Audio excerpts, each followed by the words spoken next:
ఇంకొక విషయం నేను తెలంగాణ ప్రజల దృష్టికి తీసుకురావాలని అనుకుంటా ఉన్నా. ఇప్పటి వరకు బండి సాయి భగీరథ్ మే 16వ తారీఖు నాడు అరెస్ట్ అయ్యారు. మరి ఆయన ఈరోజు 21వ తారీఖు.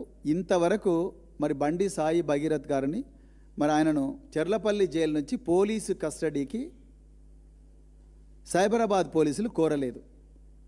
నిజానికి ఎప్పుడైనా కూడా ఈ సాక్ష్యాలన్నీ కూడా ఫ్రెష్గా ఉన్నప్పుడే జనరల్గా పోలీస్ కస్టడీకి తీసుకుంటారు.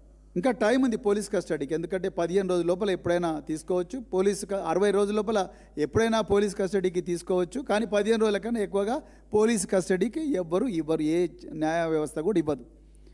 కానీ మీరు ఎప్పుడు పోలీస్ కస్టడీకి తీసుకుంటారనేది అందరూ 1000 కళ్ళతో ఎదురు చూస్తున్నారు. కానీ ఇప్పుడు మీరు చేస్తున్న కామెంట్స్, మీ ఎంపీలు చేస్తున్న కామెంట్స్, అదేవిధంగా బీజేపీ నాయకులు, మరి ముఖ్యంగా పైడి రాకేష్ రెడ్డి లాంటి వాళ్ళు, అదేవిధంగా బండి సంజయ్ గారు మళ్ళీ మీడియాకు వచ్చి చేస్తున్న కామెంట్స్, ఆ కుటుంబాన్ని బెదిరిస్తున్న తీరు చూస్తే మాత్రం ఈ కేసులో ఈ అమ్మాయికి న్యాయం జరుగుతున్న నమ్మకం రోజు రోజుకు సన్నగిల్లుతున్నది.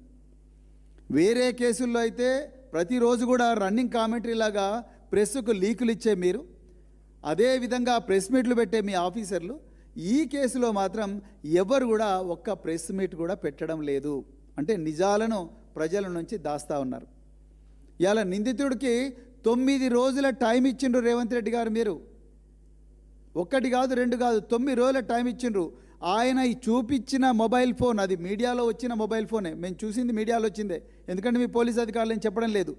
ఆయన మీకు సరెండర్ చేసిన మొబైల్ ఫోన్, ఆ మొబైల్ ఫోన్ ఆయనది కాదు అని బాధితురాలు వాళ్ళ కుటుంబం అంటా ఉన్నారు.